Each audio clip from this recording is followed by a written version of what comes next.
¿Te has cuestionado alguna vez por qué ocurren cosas negativas a individuos virtuosos? En esta travesía fascinante exploraremos uno de los enigmas más profundos de la humanidad a través de la narrativa de Job, una historia que aborda la fe, la desesperación y la búsqueda eterna de justicia. Ahora bien, imagina que te revelo que esta antigua historia alberga respuestas sorprendentes para nuestra era contemporánea. Prepárate para desafiar tus concepciones sobre la adversidad, la fe y la justicia divina. No querrás perder ni un instante de este esclarecedor periplo. En este relato bíblico del libro de Job, nos encontramos con un hombre acaudalado, llamado Job, que residía en una región conocida como Uz, poseyendo una extensa familia y considerables manadas. Job se distinguió por su integridad y rectitud, siempre comprometido con llevar una vida ética y manteniendo una relación disciplinada con lo divino. En la tierra de Uz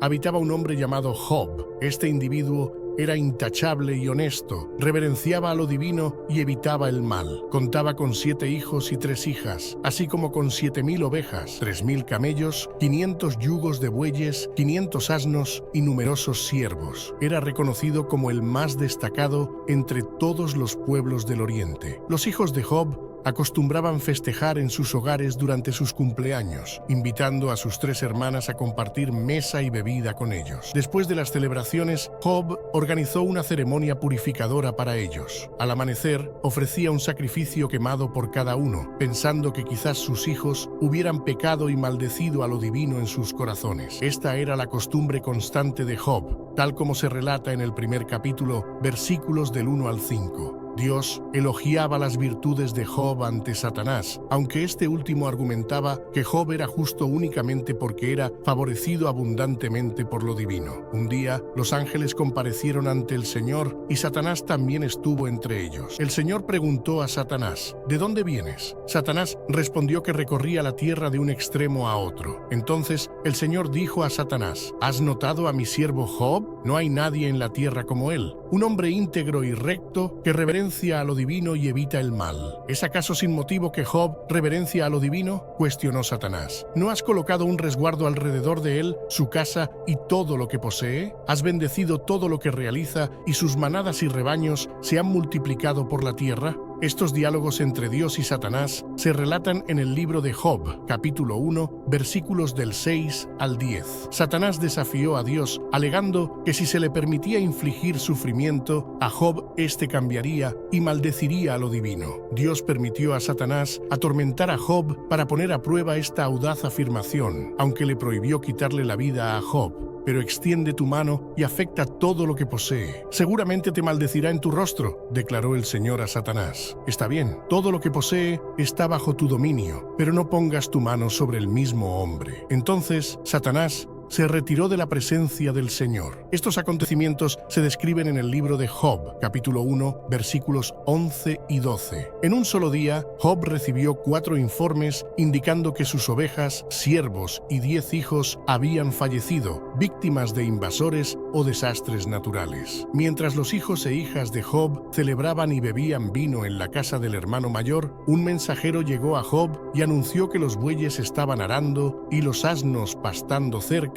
Cuando los sabeos atacaron y se los llevaron, asesinaron a los siervos con espadas, y él fue el único que logró escapar para contarlo. En tanto hablaba, otro mensajero llegó y mencionó que el fuego divino cayó del cielo y consumió las ovejas y los siervos, siendo él el único que logró escapar para comunicárselo. Mientras éste hablaba, llegó otro mensajero. Los caldeos organizaron 3 emboscadas y lanzaron un ataque sorpresivo a los camellos de Job, llevándoselos, asesinando a los siervos con espadas, y él fue el único que logró escapar para informar. En pleno relato, otro mensajero llegó diciendo que los hijos e hijas de Job estaban celebrando y bebiendo vino en la casa del hermano mayor, cuando de repente un fuerte viento surgió del desierto y golpeó todos los rincones de la casa, que se derrumbó sobre ellos y murieron, siendo él el único que logró escapar para contarlo. Estos trágicos sucesos se relatan en el libro de Job, capítulo 1, versículos 13 al 19. En su duelo, Job rasgó sus vestiduras y se rapó la cabeza, pero aún así alabó a lo divino en sus plegarias. Entonces Job se levantó, rasgó su manto, se rapó la cabeza y postrado en el suelo adoró diciendo: Desnudo salí del vientre de mi madre y desnudo partiré. El Señor dio y el Señor quitó. Bendito sea el nombre del Señor. En este contexto, Job no cometió pecado ni atribuyó a Dios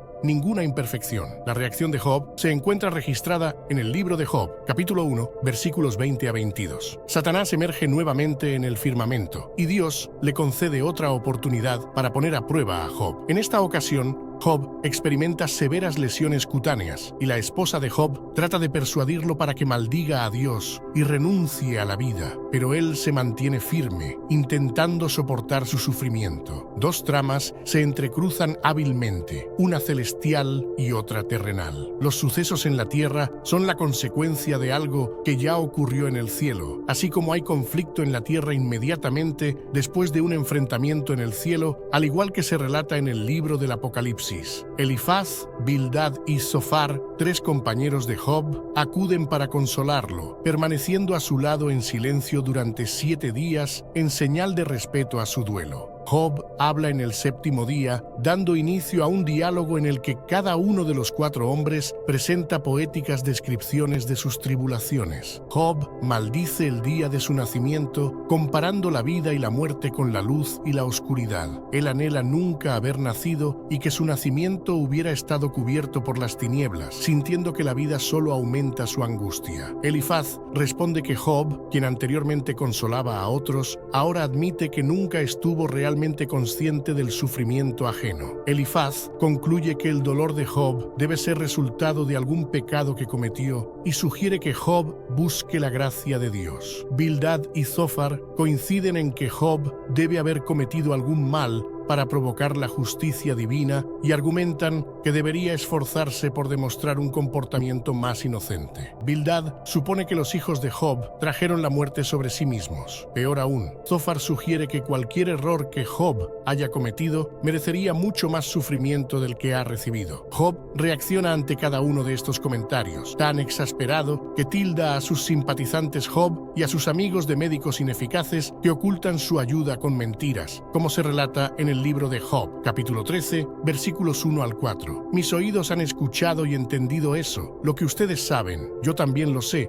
No soy inferior a ustedes, pero yo deseo hablar con el Todopoderoso y discutir mi caso con Dios. Sin embargo, ustedes me difaman con mentiras. Son todos médicos inútiles. Job cuestiona por qué Dios juzga a las personas basándose en sus acciones, cuando él podría corregir o perdonar fácilmente esos actos. Job está perplejo sobre cómo un ser humano puede satisfacer completamente la justicia divina, ya que los caminos de Dios son misteriosos y más allá de la comprensión humana. Además, los humanos no pueden convencer a Dios con sus palabras. Dios no se deja engañar, y Job admite que ni siquiera conoce lo suficiente como para defender su caso ante Dios. Job anhela a alguien que pueda interceder entre él y Dios, para que no sea condenado al Sheol, el inframundo. Job cree que en el cielo hay un testigo o redentor que atestiguará su integridad, como él expresa en el capítulo 19, versículo 25. Sé que mi redentor vive y que al final se levantará sobre la tierra, y en el capítulo 16, versículo 19. Ahora mismo mi testigo está en el cielo, mi abogado está en las alturas. El sufrimiento se vuelve insoportable para Job, y él se torna amargo, ansioso y atemorizado. Lamenta la injusticia de Dios al permitir que personas malvadas prosperen mientras él y muchas otras personas íntegras sufren. Job quiere confrontar a Dios y protestar, pero no puede encontrarlo esencialmente. Piensa que la sabiduría está oculta para la humanidad, pero se propone perseguirla, temiendo a Dios y evitando el mal. Finalmente, Dios interviene en el diálogo divino de la primera ronda. Durante sus discursos, Job le pidió a Dios 36 veces que hablara con él. Ahora su deseo es atendido. En las 2 ocasiones en que Dios habla con Job, esto sucede en medio de una tormenta. Hay cierto humor en la forma en que Dios se dirige a él. Job es recordado por Dios de que él es el creador de todo. Dios repasa su impresionante actividad de crear y sostener el mundo, preguntando a Job si podría igualar esa obra. Termina preguntando si Job está en posición de juzgar, diciendo que es impertinente para Job, cree que Dios debería explicarse a él. Job se siente muy pequeño. Eventualmente Job responde: soy indigno, ¿cómo puedo responderle? Pongo mi mano sobre mi boca. Hablé una vez, pero no tengo respuesta. 2 veces, pero no diré nada más. En el segundo encuentro, Dios no habla de sí mismo como creador, sino de 2 de sus criaturas. El discurso está lleno de humor. Nuevamente, le pregunta a Job sobre sus pensamientos respecto al hipopótamo, el behemoth y al cocodrilo, el leviatán, como si estas extraordinarias criaturas tuvieran las respuestas a los grandes problemas de la vida. Job es recordado de que no puede comprender a Dios, ni al mundo animal, y mucho menos al mundo moral. Así, el punto principal de Dios es: ¿por qué estás intentando discutir conmigo? Job responde que Dios es omnisciente y que ningún plan suyo puede ser frustrado. Ahora se da cuenta de que cuestionar a Dios fue totalmente inapropiado y se desprecia y se arrepiente en cenizas y polvo. A pesar de que el encuentro con lo divino humilla a Job, la esencia de la situación de Job se aborda, ya que se vuelve a conectar con lo divino. La conversación alcanza un clímax sorprendente y grandioso para la obra. En el epílogo, el lenguaje cambia de poético a prosaico, mientras Job reconoce que no debe responsabilizar a lo divino por sus interacciones con él.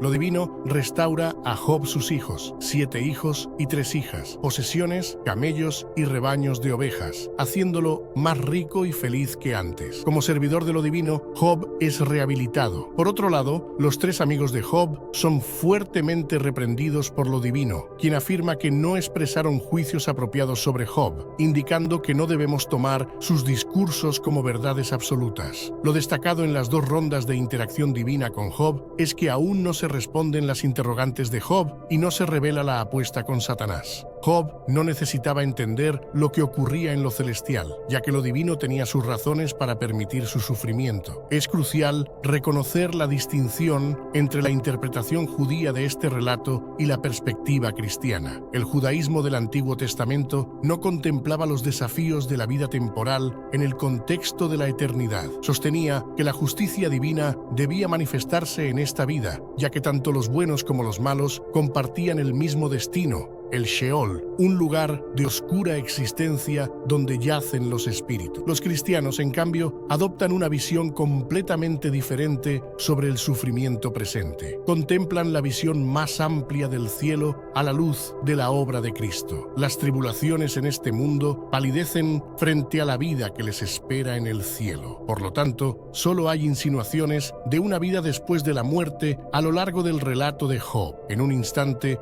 Job declara que encontrará a lo divino después de su fallecimiento, pero este no es un tema recurrente en la obra y no se detalla cómo ocurrirá. El relato de Job presenta 2 tramas fundamentales: la trama celestial y la terrenal. La narrativa se inicia con la trama celestial, la reunión divina en el cielo con Satanás. Satanás, siendo un ángel cuya función era informar sobre pecados, actuaba como el fiscal acusador de lo divino, recorriendo la tierra para informar a lo divino sobre los actos de los seres humanos. En la época de Job, Satanás se había vuelto tan escéptico que no creía que alguien pudiera amar a lo divino por sí mismo. Sostenía que las personas solo amaban a lo divino por lo que él podía proporcionarles. De esta manera, se desencadena un debate entre lo divino y Satanás, con este último argumentando precisamente eso. Lo divino le pregunta a Satanás si se encontró con Job en sus viajes por la tierra. Job me ama por el simple amor, no por ninguna bendición que haya recibido,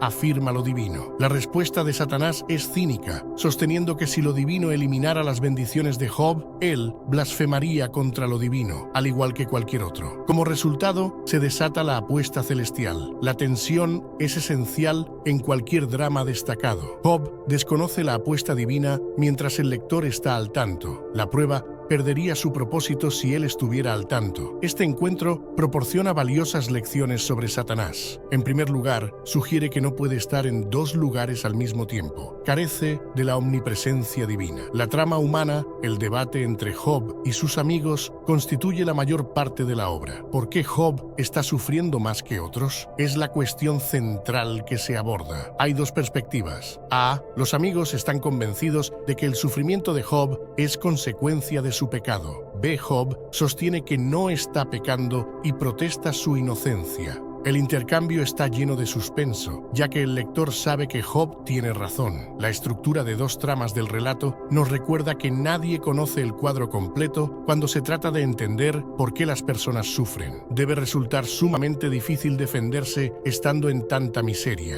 Además de la búsqueda de explicaciones, todos se enfrentan a una pregunta fundamental. ¿Puedo seguir creyendo en un ser divino bueno cuando todo parece ir mal? El relato de Job ofrece una respuesta a esta pregunta. ¿Cuál fue la mayor aflicción de Job? Esto destaca la importancia de este tema. Fue un conflicto físico. Estaba cubierto de heridas, de la cabeza a los pies, fatigado, exhausto y experimentando dolor insoportable. Socialmente, debido a su apariencia y al hecho de que la comunidad estaba al tanto de su reciente tragedia, se convirtió en un paria social. Las personas evitaban hablar con él, mientras él se sentaba en un montón de cenizas en el extremo del pueblo. Incluso los adolescentes se burlaban de él. Mentalmente, enfrentaba la angustia de no entender por qué estas circunstancias angustiantes le estaban ocurriendo, especialmente cuando no había indicios en su pasado que lo sugirieran. Espiritualmente, su angustia espiritual era mucho más intensa, ya que se sentía distante de lo divino. Job clamaba, suplicando a lo divino que lo hallara, hablara con él e incluso discutiera con él. Esa fue su principal aflicción, difícil de sobrellevar. La angustia se intensifica cuando creemos que lo divino está distante e indiferente. No obstante, cuando Job finalmente logra entablar un diálogo con lo divino, las circunstancias no se desarrollan como había anticipado. Desde la perspectiva cristiana, el relato de Job puede contextualizarse en el Nuevo Testamento. En primer lugar, Dios permitió que Satanás provocara la muerte de Jesús en la cruz, con el propio Hijo preguntando, «Dios mío, ¿por qué?». Similar a Job, Dios no ofreció una explicación.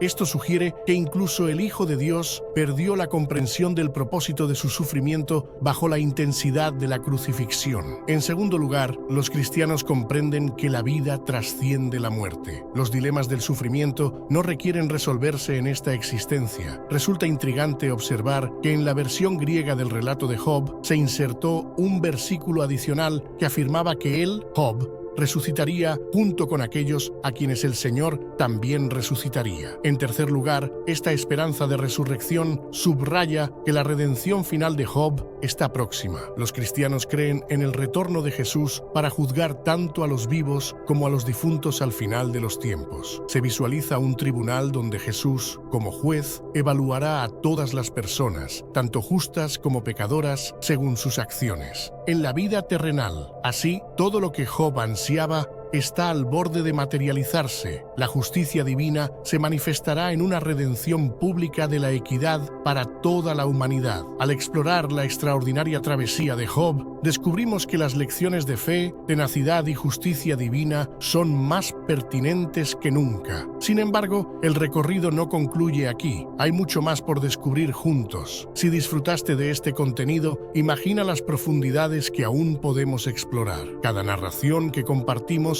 representa una nueva oportunidad para desentrañar misterios, hallar inspiración y transformar nuestra percepción del mundo. Así que no te pierdas, suscríbete al canal ahora y activa las notificaciones para no perderte ninguna aventura. Tu apoyo es fundamental para nosotros, ya que nos ayuda a llegar a más personas con estos poderosos mensajes. Comparte tus reflexiones en los comentarios y envía este contenido a amigos y familiares que también se verían beneficiados por estas historias excepcionales. Juntos continuaremos nuestra exploración en busca de sabiduría e inspiración. Nos vemos en el próximo vídeo.